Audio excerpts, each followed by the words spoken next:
This week on Art on the Air features artist, activist, educator, and current curator at Lubeznik Center for the Arts, Whitney Bradshaw, and choreographer, stage director, event producer, and author Lyn Knight, each sharing their unique arts journey. Our spotlights on Lubeznik Center for the Arts exhibit Women to the Front, arts from Sarah M. and Michelle Vance Waddell collection, opening June 30th.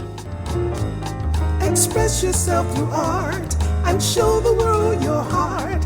Express yourself through art and show the world your heart. You're in the know with Esther and Larry. Art on the air today. Stay in the know with Larry and Esther. Art on the air our way. Express yourself through art and show the world your heart. Express yourself through art and show the world your heart. Welcome. You're listening to Art on the Air on Lakeshore Public Media, 89.1 FM, WVLP 103.1 FM, our weekly program covering the arts and arts events throughout Northwest Indiana and beyond. I'm Larry Breckner of New Perspectives Photography, right alongside here with Esther Golden of The Nest in Michigan City. Aloha, everyone. We're your hosts for Art on the Air. Art on the Air is supported by an Indiana Arts Commission Arts Project Grant, South Shore Arts, and the National Endowment for the Arts. Art on the Air is heard every Sunday at 7 p.m. on Lakeshore Public Media, 89.1 FM, also streaming live at lakeshorepublicmedia.org, and is available on Lakeshore Public Media's website as a podcast. Also heard on Friday at 11 a.m. and Monday at 5 p.m. on WVLP 103.1 FM, streaming live at wvlp.org. Our Spotlight interviews are also heard Wednesdays on Lakeshore Public Media. Information about Art on the Air is available at our website, breck.com/AOTA. That includes a complete show archive, Spotlight interviews, plus our show is available on multiple podcast platforms, including NPR One. Please like us on Facebook, Art on the Air, WVLP, for information about upcoming shows and interviews. We'd like to welcome to Art on the Air Spotlight from the Lubeznik Center for the Arts. She's the curator and taking care of all the things that you see on exhibit there. I would like to welcome back to Art on the Air Whitney Bradshaw. Welcome back to Art on the Air Spotlight. Thanks so much, Larry and Esther. Appreciate being invited on and being able to share all the exhibitions we have going on and events here at Lubeznik. Happy to see you. Let's go ahead and start off with your summer exhibit. It's called Women to the Front Artworks, and just tell us about that, the artists involved, and times and dates on that. And we have a whole bunch of other things going on at Lubeznik.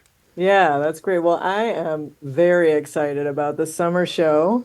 I've been really enjoying working on it. It's called, as you said, Women to the Front, Artworks from the Sarah M. and Michelle Vance Waddell collection. It's a really incredible collection of artworks that I've been able to work with. And they're Sarah and Michelle, they live in Cincinnati, Ohio, and they started a contemporary art collection in the 1990s, which is the same time that Kathleen Hanna, the front woman from the punk rock feminist band Bikini Kill, started the sort of Girls to the Front movement that she did, where she would come on stage and she would say, "All right, girls to the front," and it would be an invitation and a recognition by the men that they should move to the back and allow the women to take up more space and be on stage and be in front. And so I thought titling the show Women to the Front, because the collection started at the same time, would be really a beautiful tribute to the feminist movement in the 90s, and specifically to Kathleen Hanna. And so the show has this sort of same intention of like creating space for women artists to take up and really to allow them to be front of stage and front of mind. So the collection that you'll get to see will be, I think, about 59 artists, 59 women artists from the 70s all the way up to the 2024. And you'll recognize a lot of the names. So there'll be a lot of early feminist artists, including Carolee Schneemann, Anna Mendieta, Louise Bourgeois, Barbara Kruger, Yoko Ono, Elizabeth Catlett, and then all the way up to contemporary artists like Micheline Thomas and Jenny Holzer and Zanelle Muholi. And then some like Midwestern artists like Carmen Vinat from Ohio. So because it's an Ohio collection, a lot of the work that Sarah has collected is from that area. So it's a very powerful Midwestern collection. They don't only collect art by women, but the majority of the collection is art by women that ranges in media from drawing and painting, sculpture, mixed media, neon works. So it'll be a really interesting range. So as this travels, because I've seen, other places have hosted this collection. When you took this on, do you get to kind of cherry pick what you want, or does it come as, a package deal? Yeah, no, she had a show at the Dayton Art Institute 2 years ago, I think, or a year and a half ago. And then she had a show at the Wave Pool Contemporary Art Center in Cincinnati and a few other places. But I totally got to go through the collection of over 1,000 pieces and choose what I wanted to include in the show. Ooh, So it's how really fun. exciting. Yeah, it was so much fun. And so there'll be a little more than 70 pieces in the show by 59 different artists. So is It's it going to going be to, really Whitney, is it going to incredible. encompass the main gallery, the Heinemann, and the upstairs gallery? The whole will be covered with artwork from this collection. Yeah, it's really one of the most substantial socially conscious art collections in this area. So it'll be great to see. Yeah, it'll be They very really exciting. have supported and celebrated and elevated voices of women and queer artists and Black, Indigenous people of color within the art world. So people who've traditionally been marginalized. Well, in the last minute and a half, tell us just quickly a couple other things going on there before we wrap this one up. Yeah, so we have some exciting news. We got a grant to launch Michigan City's first artist in residence program, and it's we got the grant from the Indiana Arts Commission, and we are going to be working for this first inaugural artist in residence. We'll be working with Bernard Williams here in Michigan City. And it'll start mid-June and run through August 31st. And he'll have a studio at 720 Franklin Street that people can come in and see the work and see his artist practice and even buy work if they want to. So it should be a really unique and exciting experience. And then we have our Over the Rainbow Art Bash, our annual Lubeznik Center for the Arts Gala on Saturday, June 28th. So if Excellent. people are interested in supporting the center, they should go online and get some tickets. Quickly, dates and information about the show coming up, Women's to the Front. Yeah, so Women to the Front artworks from the Sarah M. and Michelle Vance Waddell collection, an extraordinary collection because don't miss it. It's gonna be on view June 30th through October 26th. Well, and then your curator talk is July 19th at 11:30. Everybody should go to that. Yeah, and also the night of the opening at 6 p.m., we are going to have a conversation, me and Sarah Vance Waddell, about the collection at the opening. Well, thank you for coming on Art of the Air Spotlight, Whitney Bradshaw, and Women to the Front at Lubeznik Center for the Arts. Thanks for coming on the show and sharing. It is my pleasure. Thanks for having me. Can't wait. Yeah, thank you. A pleasure. Thank you both. Art on the Air Spotlight and the complete 1 hour program on Lakeshore Public Media is brought to you by McCauley Real Estate in Valparaiso, Olga Patrician, Senior Broker. This is Hannah Hammond Hagman of Chesterton Art Center, and you're listening to Art on the Air on Lakeshore Public Media, 89.1 FM and WVLP 103.1 FM. We are happy to welcome Whitney Bradshaw to Art on the Air. Whitney is an artist, activist, educator, documentary film producer, and former social worker. Her work has been shown widely across the United States. In 2003, she was named one of New City Magazine's top 50 Chicago artists. Since 2018, she has been traveling across the U.S. with Outcry, a feminist social practice project. Both Whitney and Outcry are the subject of a documentary film titled Outcry. Currently, she is the curator at the Lubeznik Center for the Arts in Michigan City, Indiana. Thank you for joining us on Art on the Air. Aloha and welcome, Whitney. It's so nice seeing you this morning. Thank you so much for that nice introduction, Esther. It's lovely to see you too. Well, I just wanted to add one thing that the documentary title is actually Outcry, Alchemists of Rage. Ah, thank you. Thank I'm putting you. that because we really wanted it to be a different title than the project. right. And yeah. Well, we always like to start with our guests, their origin story. And so we'll ask you how you got from where you were to where you are now. Tell us all about Whitney. All right. Well, I'll start. I was born in Ingalls Hospital on the south suburbs of Chicago. I grew up in Homewood. I went to Homewood Flossmoor High School. I grew up in the 70s and the 80s. And when I was young, I really got interested in art and photography because of two things. My mom was a picture lady. I don't know if you remember picture ladies, but that was a thing that we had in school when we were in elementary school. So a mother, or usually a mom, would volunteer to come in and bring in original artworks or copies of artworks and talk to students about the pieces. Well, my mom was the picture lady, and so I started to get interested in art through that as a young person. Um, and additionally, my family, my mom's side of the family, is from Ohio, a small town in Ohio called Sunbury. And my grandfather owned the newspaper in that town, and my uncle was the photojournalist. And he had a dark room at the newspaper. So I spent a lot of time visiting family, hanging out in the dark room and at the news. So I was really interested early on in this idea of free speech, the way that the news can be used to share stories that maybe people wouldn't have heard otherwise, and also the magic of photography in a dark room where you have this latent image. You put a piece of paper in this chemical mix, and suddenly the image starts to appear.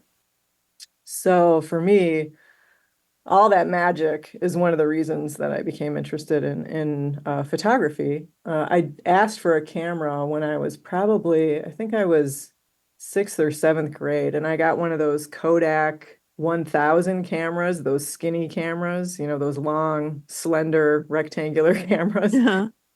And I started making pictures and always continued that, while also spending a lot of my time in grade school and high school in art classes, drawing and painting, and art was always one of my favorite things. So, Whitney, was photography part of your high school curriculum, or was that just when you were visiting relatives? I never took photography in high school. Wow. No, I took art classes. I played the violin for 8 years and I danced ballet. My mom was a professional ballerina. And so she got me into ballet at a really young age. So I was really trying a lot of things out, just trying to see where I would wind up. Uh, and then I got really interested in social justice issues because where I grew up in Homewood, was a primarily white community. And then in the 70s and 80s, Black and brown families started to move into the community. And there was a lot of white flight happening. And I was really upset by this. I mean, our neighbors would come over and play cards with my parents. And the way our house was set up, you could kind of hear everything. There was no secrets. I mean, there were, but yeah, but there Yeah, weren't a within the lot. family. Yeah. And and so I would overhear them talking about how they're planning to move out because so many Black families and brown families were moving in. And I found it really upsetting. And I was sort of the neighborhood babysitter. And when Black and brown families in the neighborhood started needing babysitters, I ended up babysitting for them. And my family stayed. My mom still lives in the same neighborhood, which now is much more diverse than it was. And I was really I think I really got a great education from spending time with people who were from different backgrounds than me. I learned a lot about the Latino families that I babysat for and their culture, and I learned a lot about the Black families and the families that were, biracial that I was working with. And then that sort of changed a lot of my worldview, and I really became a young activist. And so when I was in high school, I was interested in those ideas. And then when I got to college, I really was able to um, spend time learning about the power structures in our culture and in our society. I ended up studying sociology and getting a master's in sociology, and I spearheaded the women's studies department at the university that I went to. There, it didn't exist. This was in 87, 88. And so me and one of my good friends who had taken a women in literature class, we approached our professor and said, we really think we should have a women's studies program on this campus. And she was all super supportive of it. And she was like, well, you two go and meet with teachers and find out what professors want to teach women's studies courses. And so we developed a whole interdisciplinary women's studies curriculum, and I was the first to graduate with a degree in it. Wow. So Um, what was your first kind of social justice issue that grabbed you that you wanted to take further than the idea, maybe? well, I think that the thing that I really was like hitting the pavement for Yeah. was, gender equality, women's issues, equal rights, safety in the streets. I am a sexual assault survivor from a young age, and I really took that on hardcore. And that was one of the things that really inspired me to want to have a women's studies curriculum so we could have spaces for connection and support for young girls and women who have been through these things. Right. Speaking it out loud is the hardest first step. Yeah, yeah, just talking about it because there's so much our culture really silences those of us who've had that happen. And that silence works to support the perpetrators. Um, so I've dedicated a lot of my life to that. Yeah. But additionally, have always done a lot of work around race and equity and inclusion wherever I've gone.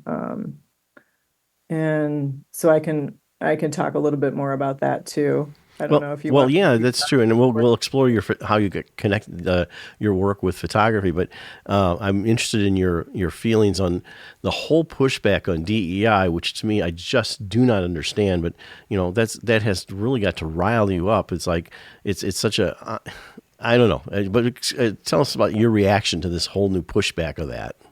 Well, I think it's absolutely insane, and I think that it's a way for right-wing white men in this country who've been able to benefit from having a lot of power and a lot of money and a lot of control. It's a way for them to really try to make sure they don't lose that in some regard.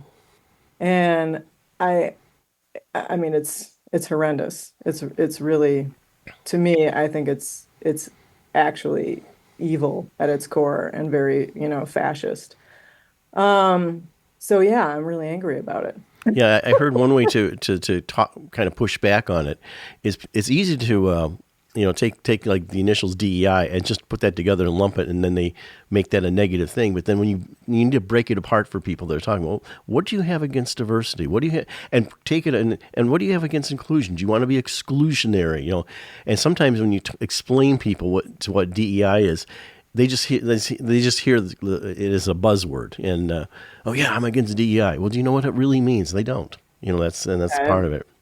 Agreed. And I think it's another way of, it's all about language and it's about propaganda. And I think one of the things that we're starting to see with this is, that so many people when all of these efforts are illegal.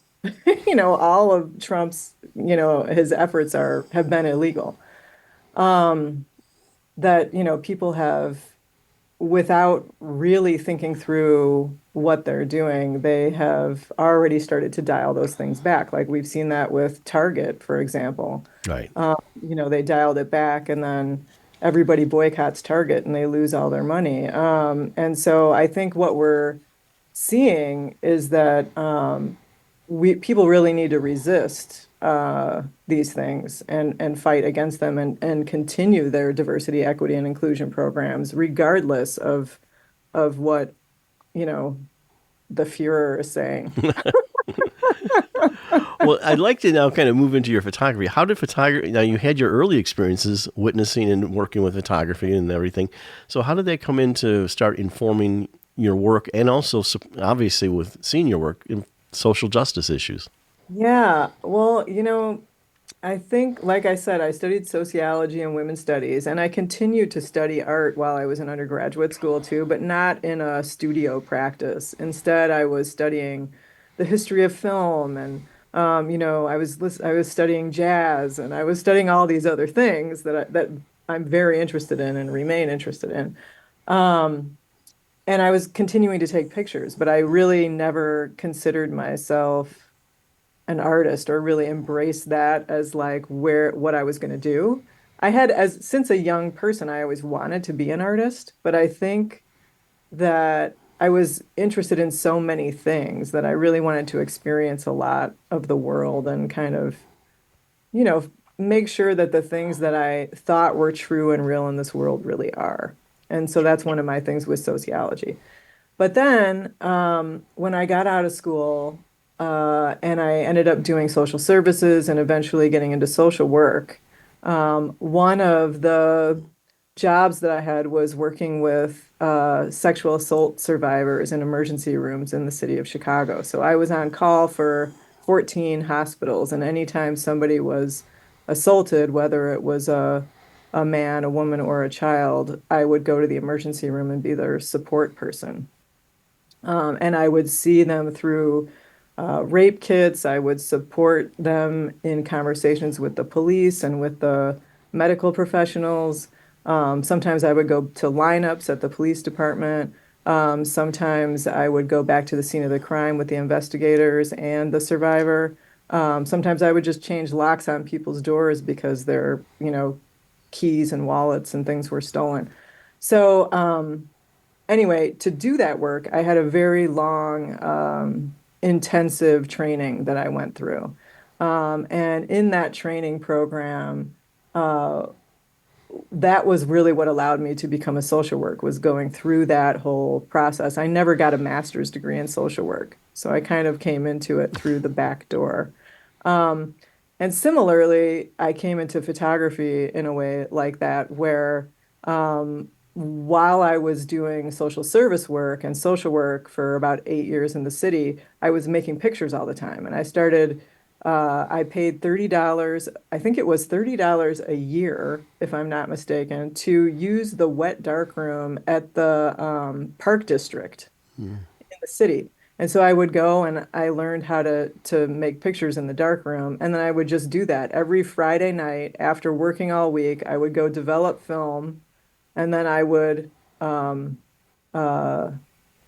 print over the weekend. And that was kind of the thing that I did. And then I started exhibiting my work at like cafes and stuff, at the Blind Faith Cafe and, the few other cafes in the city.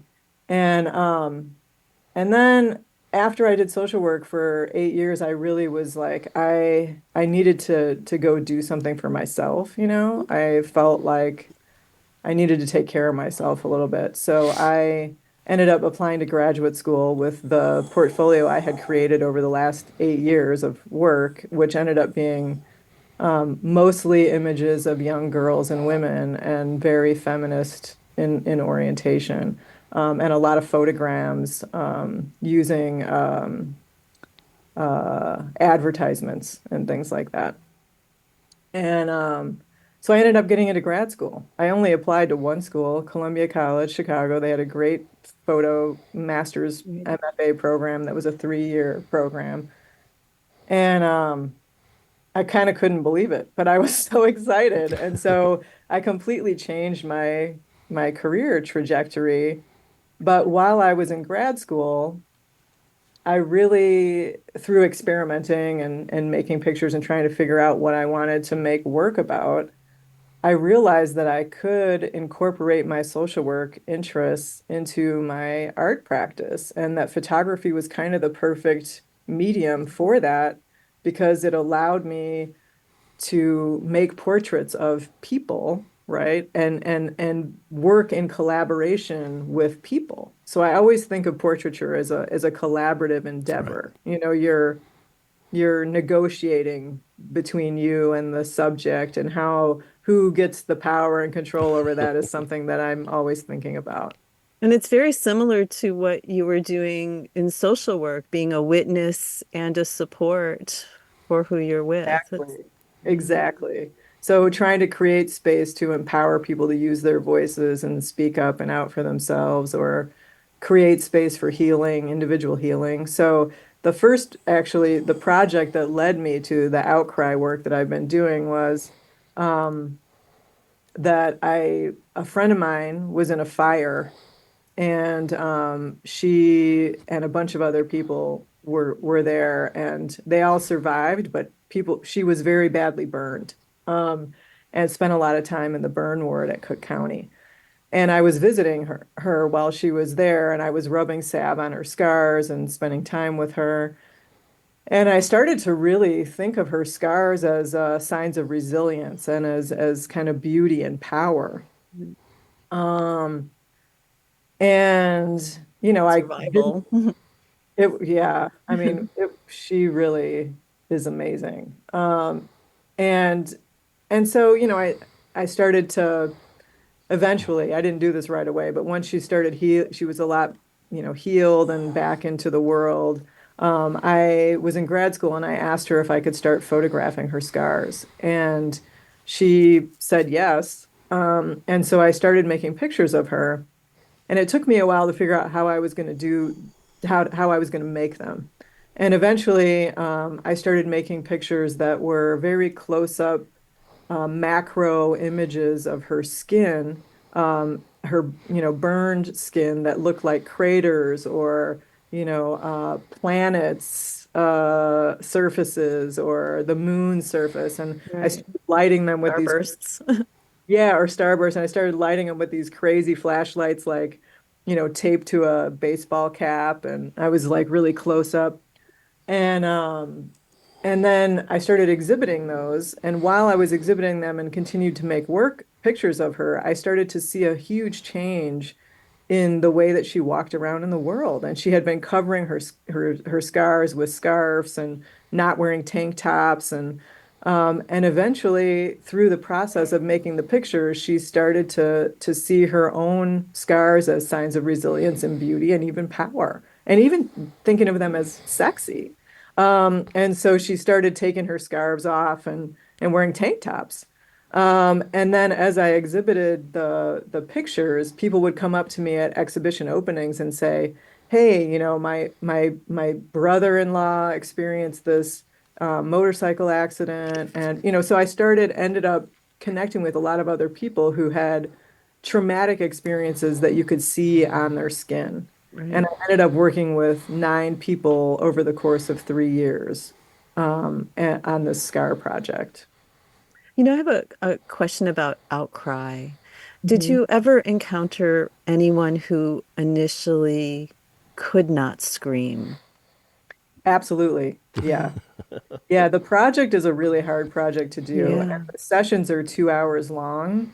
And I purposefully bring together people who are strangers. So you walk into a space, you don't know anybody. You might have one friend with you, but you can't bring a whole group of people. Is intentionally, you're supposed to spend time with people you don't know, from different walks of life, so that we can create a space of radical empathy. But yeah, so there's a number of times where everybody's nervous, and we practice, we talk about why I chose screaming. Um, and then, I'll give you an example. There was one woman who was in her 70s, actually here in Michigan City. I did a scream session during the pandemic. I had a show here at Lubeznik. And she really, everybody gets three chances to scream, and I go around the whole group. And this woman was like passing every time. And then eventually I said, is this something you really want to try? If you do, I'm here to support you in any way possible. And she said, yes, I really want to. And so I said, well, why don't you just turn your back to the camera? Don't even look at the camera and try that and see if that'll work. And so she did. She started backwards and she started, very quietly screaming, and then she got louder and louder and started turning around towards the camera. And I ended up photographing her turning around with this huge scream. And she was in her 70s. And she afterwards said, I can't believe it's taken me this long to do this. And then she reached out to me later and told me that she was doing improv and everything now. Oh That my gosh. speed her up and opened up a whole new world for her. It's so interesting, the people who have their eyes open and the people who have their eyes closed. I mean, Yeah. it's just very. Well, Whitney, we're almost out of time. Is there anything coming up in the last moments here, like about 30 seconds? We know about Lubeznik because we just heard it in the spotlight earlier, but anything else coming up in the next couple of moments? Well, I could say that the Outcry Alchemist of Rage documentary is continuing to travel. We're trying to get it streaming. And there's a big Outcry exhibition opening in Louisville, Kentucky for a photography biennale there. And it'll be open the beginning of September through the end of December. So if you find yourself in Louisville, go to the 21C in Louisville, Kentucky, the 21C Museum Hotel. Which I've And stayed they'll- at, so it was beautiful. Oh, awesome. That's great. That's Whitney Bradshaw, and you can find out more about her at whitneybradshaw.com, and also you can get in touch with her at the Lubeznik Center for Arts, where she is the curator. Thank you so much for coming on Art in the Air. Oh, thank you. yeah. Thanks for having me. I appreciate thank you so it much. so much. Hi, this is Morgan McCabe, freelance theater professional and writer for the Northwest Indiana Times. You are listening to Art on the Air on Lakeshore Public Media, 89.1 FM, and on WVLP 103.1 FM. Thanks for listening. We would like to welcome Lyn Knight to Art on the Air. Lyn is a dancer, dance teacher, studio owner, a theater choreographer and director, event producer, and author of dance books for children. Thank you for joining us on Art on the Air. Aloha and welcome, Lyn. It's very nice meeting you.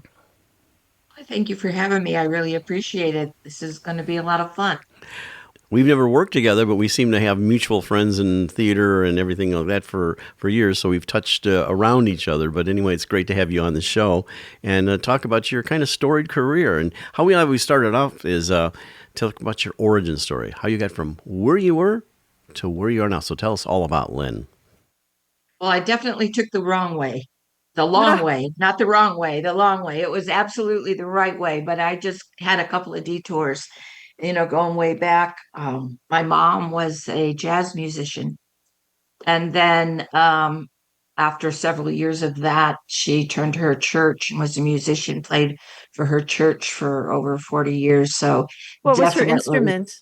she was a piano. She went to, I believe it was the University of Illinois for her music degree. And so she was a piano player. And she went for that. Then I think she played maybe 40 years in her church. And then my father was not a musician, but he and the whole side of my family were professional wrestlers. And that is a whole completely different life and a different story. So I really have a colorful So tell family. it. Tell us what the household was like. Well, in my parents, they divorced, I was probably 9 years old, but in the early years, they were all music lovers and I was all around music. And my uncles and my cousins, they were all athletes along with my father. And then, I really don't know why the split. I can imagine, but my parents split and my father and went into the wrestling business with my uncles and my cousins. And my mother stayed with her music. So that's kind of a background. And she would insist that I would learn piano. And I had, I was blessed with it, but it kind of turned on me a little bit. I had such an ear for music and musicality. She would give me piano lessons at a young age, and I didn't want to be bothered with it. I'd rather go outside and roll around and do my acrobats. So I would mock what she would play for me. And then I would practice all week because that was fun. And then when I had my piano lesson, I would look at that sheet music and pretend I was reading music, and I really wasn't reading all. So I did not learn that properly. And then It was your rebellion, right? when I got into the theater business, it kind of got back on me because the first time I was handed a score for a play to do choreography for, now what? So I had to learn all over. But it was great having the mix. It was a good variety. My father's side was all about the audience and screaming and yelling and excitement, and I thought that was exciting too. So that, along with my music ability, kind of turned me into the dance life. I don't know how I got there, but it Well, I was a can see long it. story. Wrestling is just its own form of ballet. Entertainment, It, yeah. it is. It's just the whole world of entertainment, and I was mesmerized by that. And about that time, way back, Mary Martin's Peter Pan was out, and I fell in love with Tiger Lily and decided I was going to be like her, and that's why I became a dancer. Wow.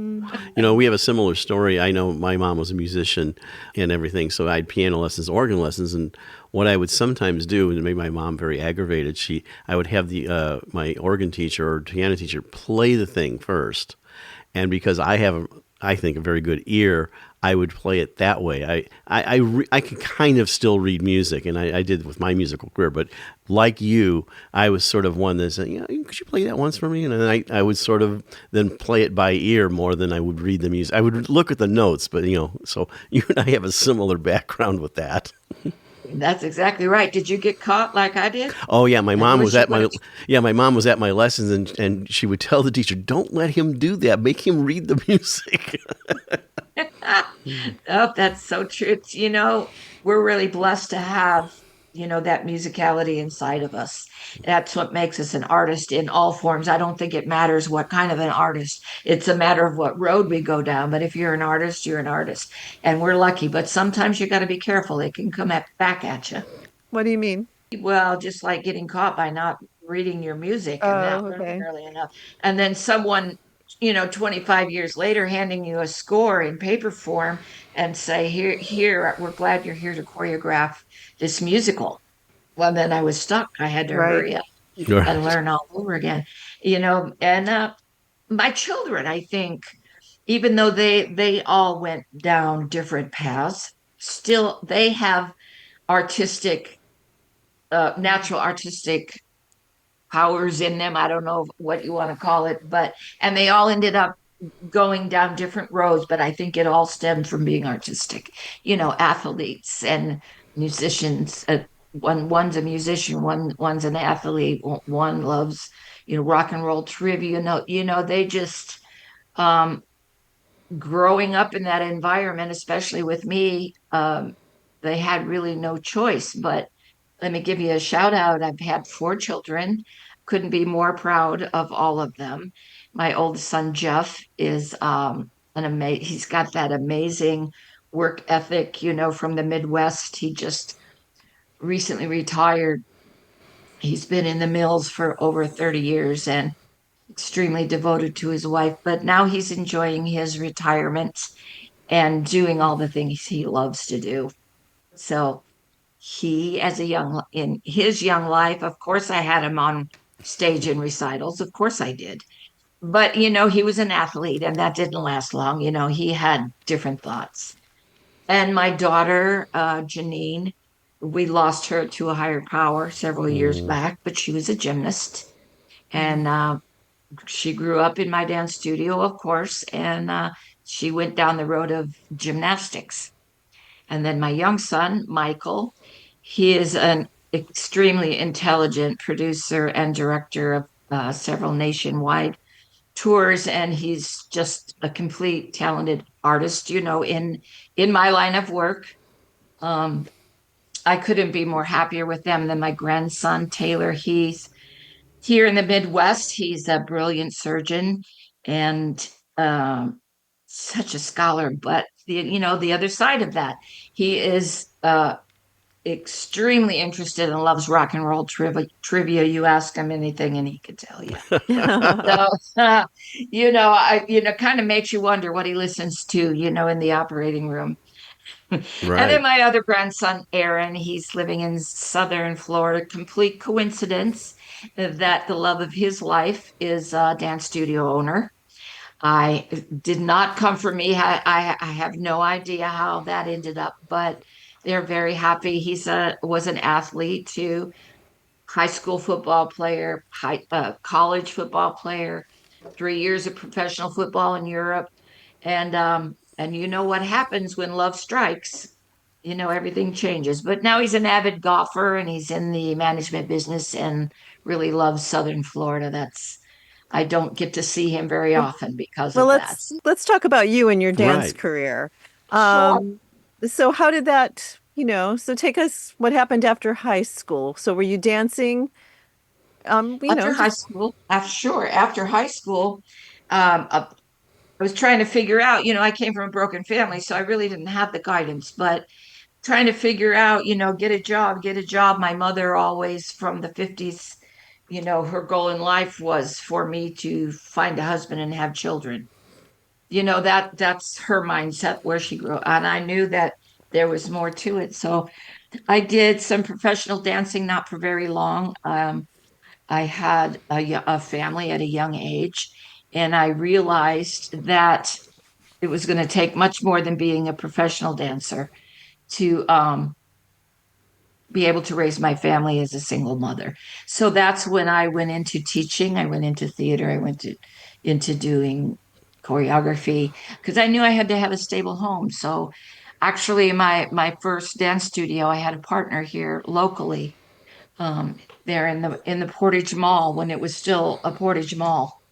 And my partner, I met someone. She was as passionate as me for dance, and we partnered and opened our very first dance studio in that Portage Mall. And we had a great time together, and that's what started it all.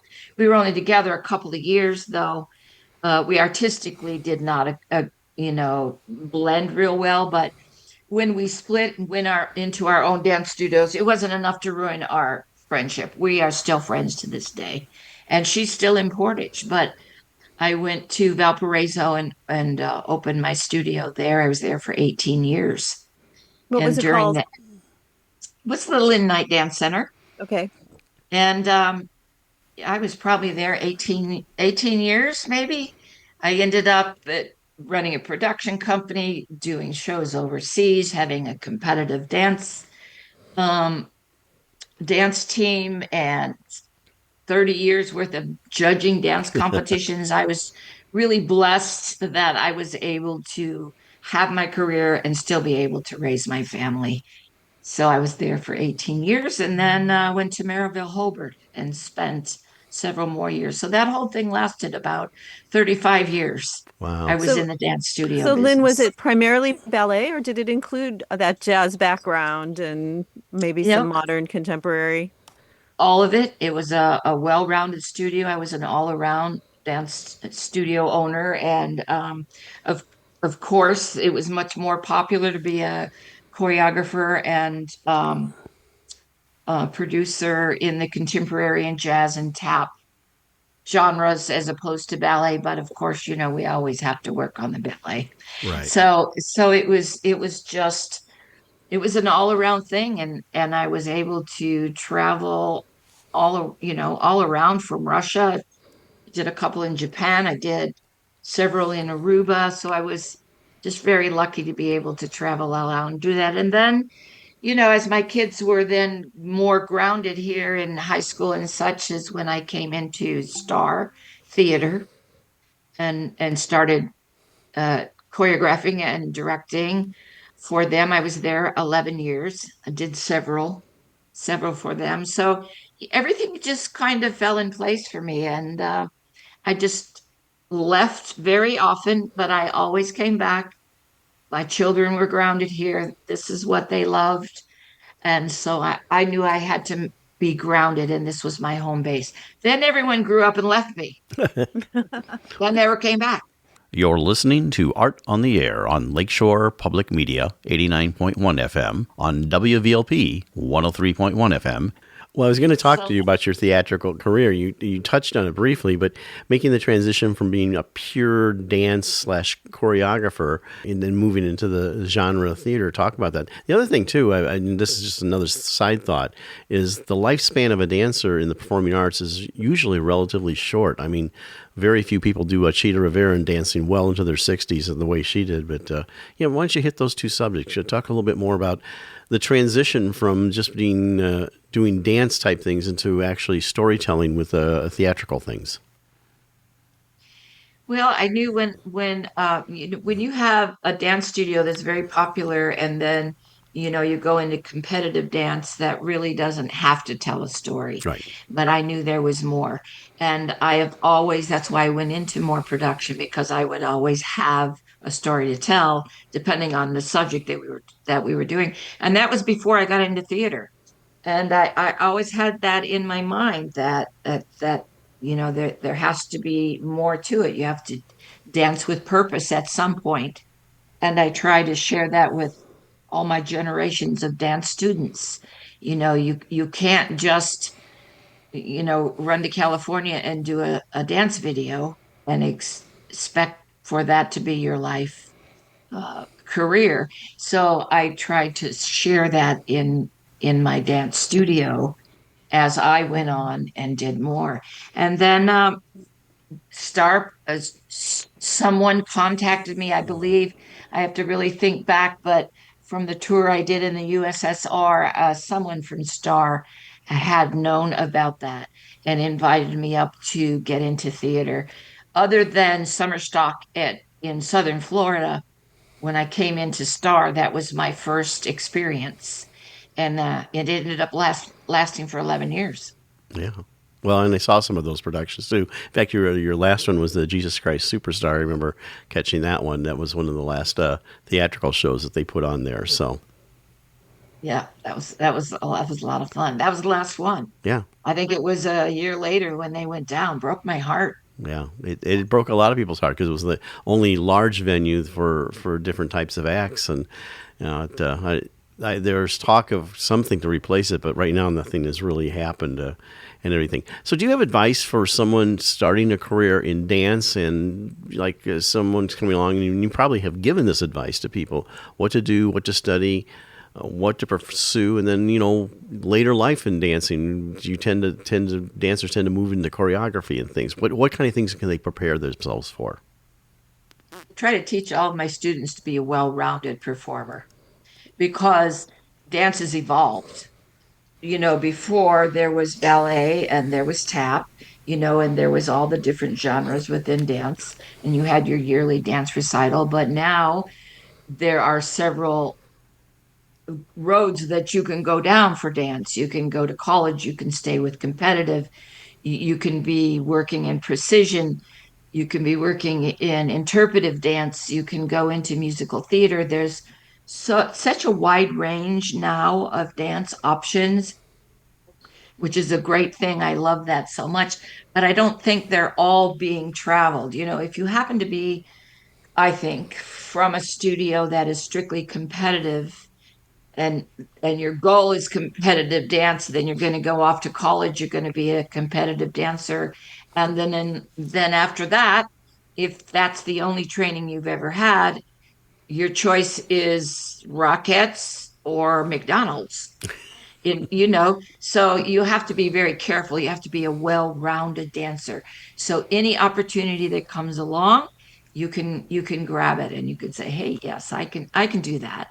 And I think it makes the dancer happier too, because they have more options. And life after dance, life after being a dancer. some people succeed and some people don't, but that's not the end of your dance career.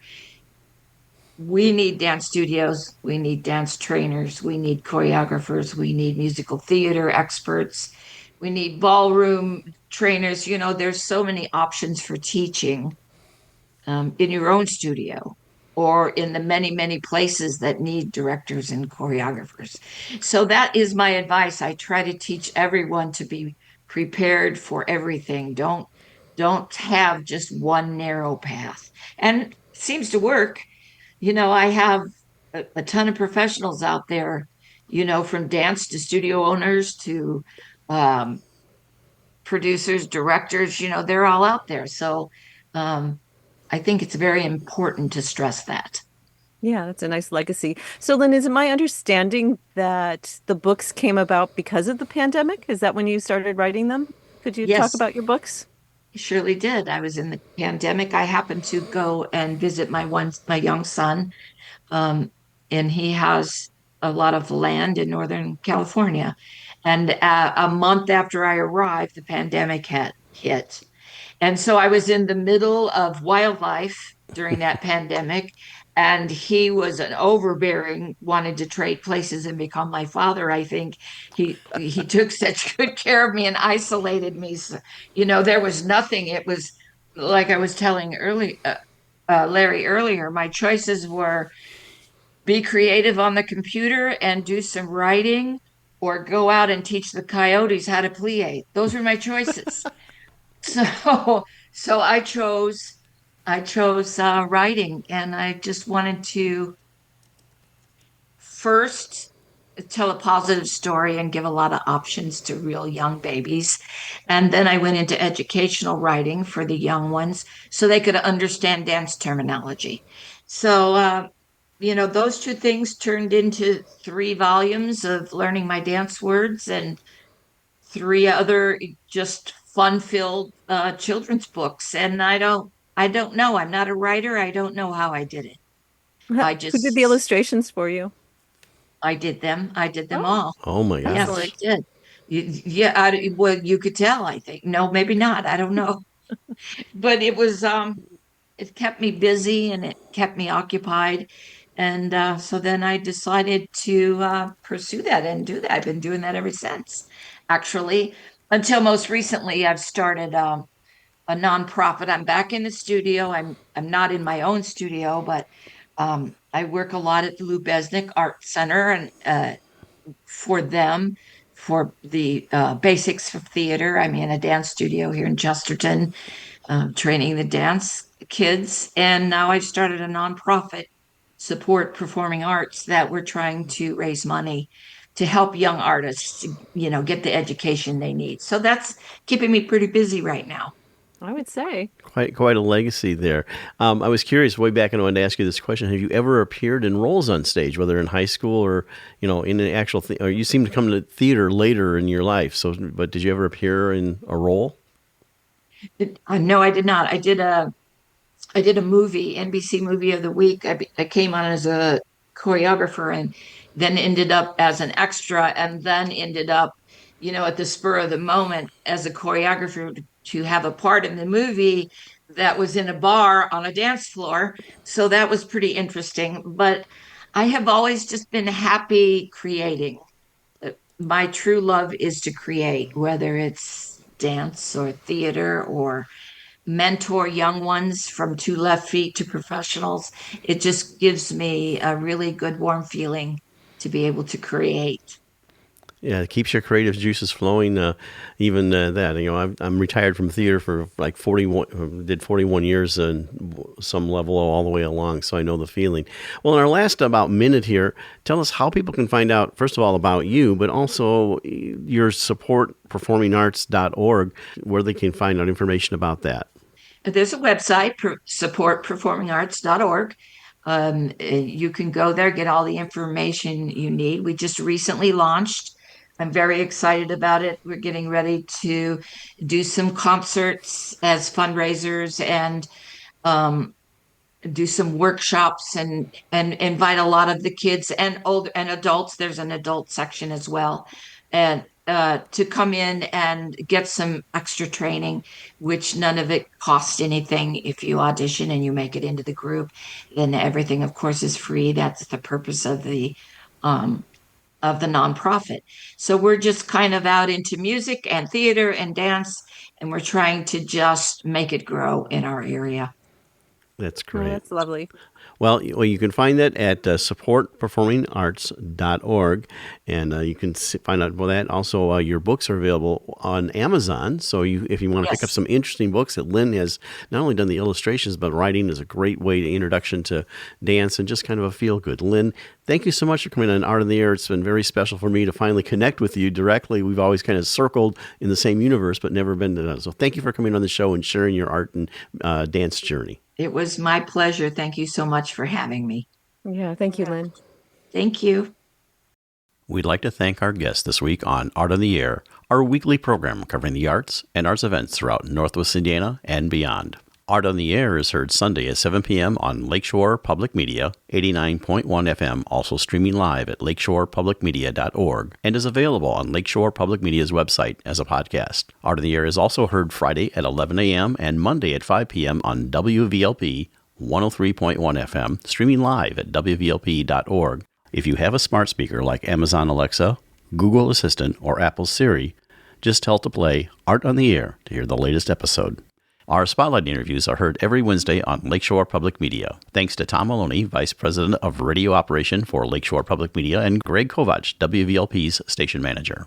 Our theme music is by Billy Foster with a vocal by Renee Foster. Art on the Air is supported by an Indiana Arts Commission Arts Project Grant, South Shore Arts, and the National Endowment for the Arts. We'd like to thank our current underwriters for Lakeshore Public Media, Macaulay Real Estate in Valparaiso, Olga Patrician, Senior Broker.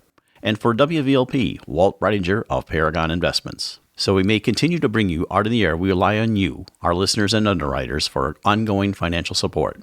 If you're looking to support Art on the Air, we have information on our website at breck.com/AOTA, where you can find out how to become a supporter or underwriter of our program in whatever amount you are able. And like I say every week, don't give till it hurts. Give till it feels good. You'll feel so good about supporting Art on the Air. If you're interested in being a guest or send us information about your arts-related event or exhibit, please email us at aota@breck.com. That's aota@breck.com, or contact us through our Facebook page. Your hosts were Larry Breckner and Esther Golden, and we invite you back next week for another episode of Art on the Air. Aloha, everyone. Have a splendid week. Express yourself through art and show the world your heart. Express yourself through art and show the world your heart. You're in the know with Esther and Larry. Art on the Air today. Stay in the know with Larry and Esther. Art on the Air our way. Express yourself through art and show the world your heart. Express yourself through art and show the world your heart. Express yourself through art and show the world your heart. Express yourself through art and show the world your heart.